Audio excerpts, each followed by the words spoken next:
Welcome to 100 Acts of Love, How to Help When Cancer Strikes. Great tips and unique ideas on what you can do to support your friend with cancer. Hi, Kim Hamer here with 100 Acts of Love, the show that's all about how to help when cancer strikes. Today, we're going to be doing a little tip from my book. I wrote a book called 100 Acts of Love, A Girlfriend's Guide to Loving Your Friend Through Cancer or Loss. You can purchase it on my website. And I got this great email from a woman, and she said, my friend was just diagnosed with cancer, and it seems like everyone is ignoring her kids. I'd like to do something that would help her children. So, and that was from Amy. And Amy, I have just a thing. And here is my tip. It's tip number 90. And it says, help her child be a superhero. A crisis with a parent or a sibling often leaves a child feeling completely powerless. Hello, we all know that feeling. Give them some power and help them make a meal for whoever is ill. It will make the child feel better, your girlfriend will feel loved, and you'll feel pretty good too. So I want to talk about that because oftentimes when there's death or a diagnosis and there's kids involved, and I'm talking about when a parent's diagnosed or a sibling is diagnosed, people don't know what to do or how to talk to the kids about it. And they just kind of gloss over it. Or sometimes they ask the kid, hey, how's your mom? And the kid's like, you know what, honestly, I don't really want to talk about it.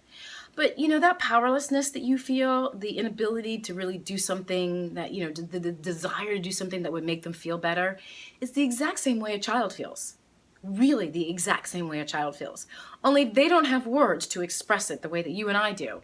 So one of the best gifts you can give them is you can bring them aside and say, hey, let's do something special for your mom. What's her favorite meal? Do you want to cook one together? Or what's her favorite dessert? Let's cook something together. Or we should surprise her and do such and such for her. So, you can guide a child and help the child do something that would make the person feel better, make the sibling or the mom or the dad feel better.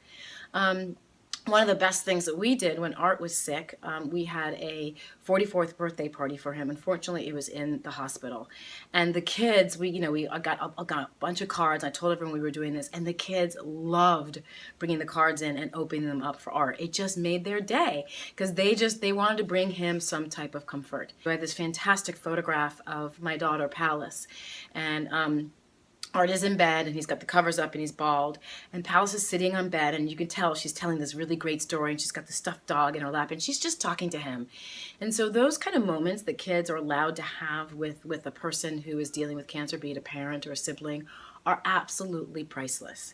So there's lots of things you can do, but check in with the child. Also, let's think about age range, because even though they're 3, even if they are 3 or younger, so I would say if they're like 3 to 4, they can do something and they still feel that way. They say, you can still ask them, do you want to make your mom feel better or your brother feel better? And of course they're going to say yes. So they still have those feelings. So for that, you can go out and, have them help make cookies, or go out and buy lollipops or candy, or although sugar isn't really good for cancer, but that's a whole other thing. So that's an option. Another option, if the kids are like 5 to 9, you can help them cook. Cooking breakfast for Art, the kids love to do. It was just something really fun. My husband didn't need it, but they loved cooking breakfast for him. And if they're older, they can put together a play, they can write poems, they can paint. There's all sorts of things they can do. So when your friend is an adult and gets diagnosed with cancer, just remember that powerlessness feeling that you have is the exact same feeling that their child has. So if there's lots of different ways lots of different things you can do. And let's before I finish up, let's even talk about teenagers. Okay, teenagers, which most people are very scared of, are fantastic with ideas like that, and you can approach them.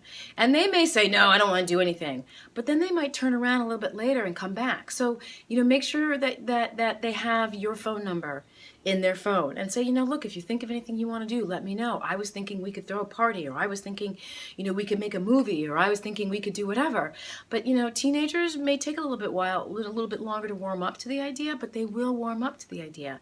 So again, don't be afraid to approach the child and ask them what they want to do to make their parent with cancer or their sibling with cancer feel better. Because that powerlessness that you feel, that hopelessness, that anxiety about not being able to fix it or do enough, is the exact same thing that her child or their brother or sister feels.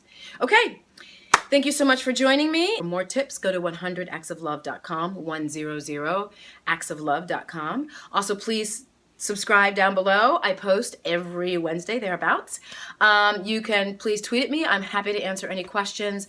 If those of you listening to it on podcast, feel free to reach out and tweet at 100actsoflove.com or email me directly at questions@100actsoflove.com.